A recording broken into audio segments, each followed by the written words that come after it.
लाहोरच्या स्टेडियमवरती Australia आणि England हे दोन्ही संघ एकमेकांच्या समोर ठाकणार आहेत.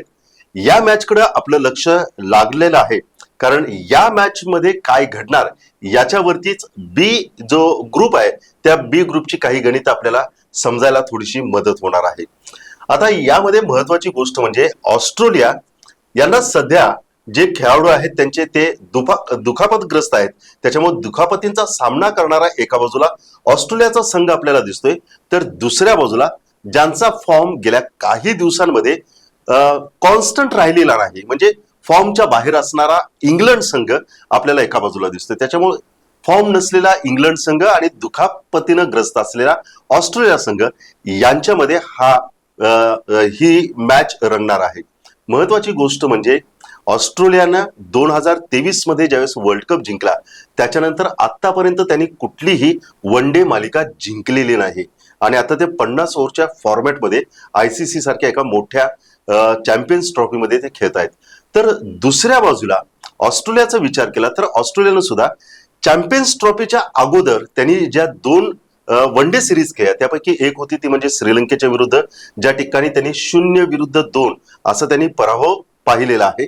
आणि त्याच्यानंतर पाकिस्तान बरोबरती खेळले जिथे 1-2 या फरकानं सुद्धा त्यांनी थोडस पराभव पाहिलेला आहे. त्यामुळे अशा वेगवेगळ्या मानसिकतेमध्ये असणारे हे संघ आज थोड्याच वेळात लाहोरच्या या स्टेडियमवरती भिडणार आहेत. तर काय प्रिडिक्शन असू शकतं जाणून घेऊया. आपले अनालिसिस्ट आहेत स्वप्नील आणि स्वप्नील, हे दोन्ही संघ आज आमने सामने ठाकणार आहेत.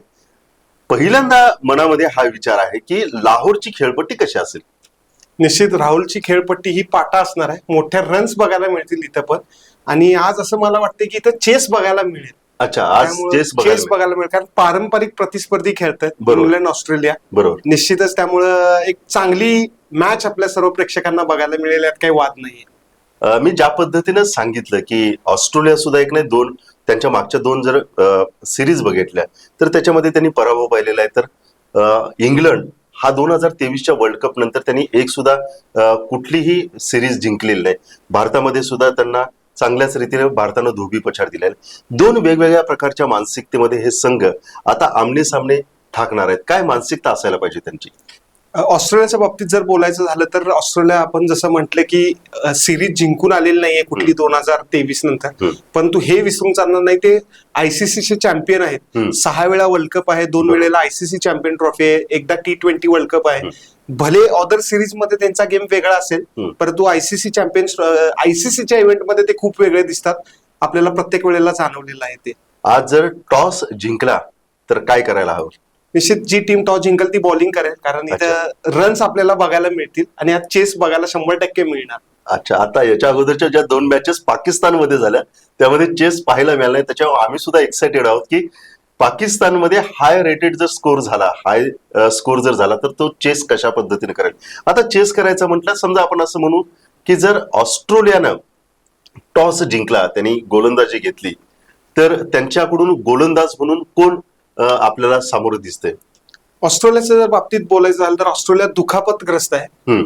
3 बॉलर त्यांचे जे मेन 3 बॉलर आहेत ते अनफिट आहेत, त्यामुळे इंजर्ड आहेत, ते खेळू शकत नाहीयेत.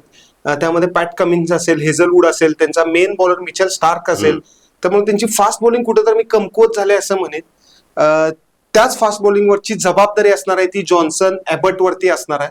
त्याच्याच जोडीला असणार आहे तो आपला ऍडम झांपा आणि नेहमीचाच सर्वांचा ऑलराऊंडर मॅक्सवेल.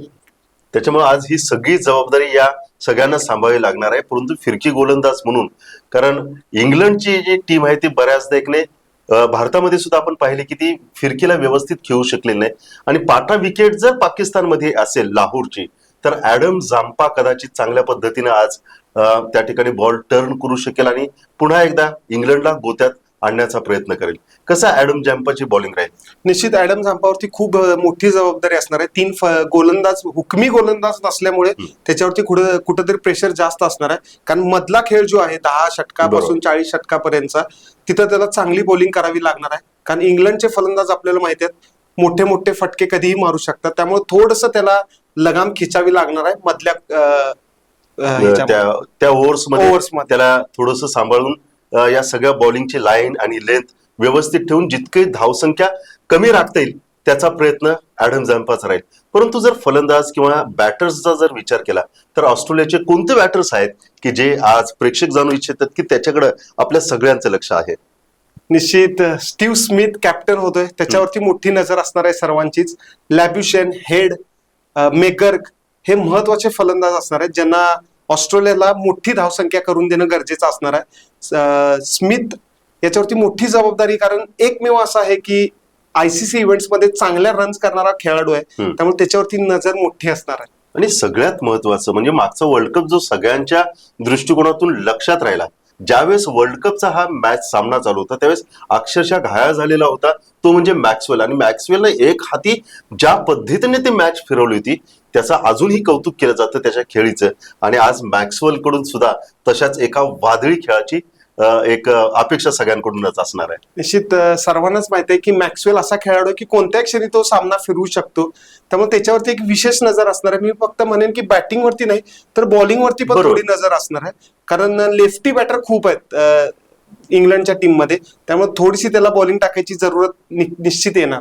मला याच अनुषंगाने एक प्रश्न विचारायचा आहे स्वप्नील, की आता ज्या पद्धतीनं क्रिकेटचा फॉर्मॅट बदलत आहे, याच्या अगोदरचा जर विचार केला तर फक्त आपल्याला स्पेशल बॅटर्स घेऊन उतरावे लागायचे, कधी कधी बॉलर्स घेऊनच आपल्याला स्पेशल उतरावे लागायचे. परंतु अलीकडच्या काळामध्ये एक ट्रेंड आहे की जे अष्टपैलू खेळाडू ज्यांना ऑलराऊंडर म्हणतात त्यांचा भरणा असायलाच पाहिजे. आणि त्या दृष्टिकोनातून मॅक्सवेल हा एक अलीकडच्या काळामध्ये एक ऑलराऊंडर म्हणून चांगल्या पद्धतीने समोर आलेला आहे. ऑलराऊंडर आपल्या टीमला बॅलन्स करणारा खेळाडू असतो, तो मोक्याच्या क्षणी बॅटिंगही करू शकतो, बॉलिंगही करू शकतो, त्यामुळे ऑलराऊंडरची गरज सध्याच्या काळात तरी जास्त आहे असं म्हणेन. कारण एखाद्या बॉलरला समजा त्याला सातत्यानं मार जर पडत असेल तर त्याच्या हातामध्ये पुन्हा बॉल देणं म्हणजे त्याचं मॉरल थोडंसं कमी होण्यासारखं आहे. आणि म्हणून त्याची भरपाई कुठेतरी करण्यासाठी आपल्याला एक कोणतरी स्पेशल बॉलर जो त्याचा कोटा पूर्ण करू शकेल, या दृष्टिकोनातून ऑलराऊंडर्स आपण बघत आहोत. रवींद्र जडेजा इंडियामध्ये असे बरेच जण आहेत, परंतु मॅक्सवेलकडे आज त्याची बॅटिंग आणि त्याची बॉलिंग या दोन्हीकडेही लक्ष राहणार आहे.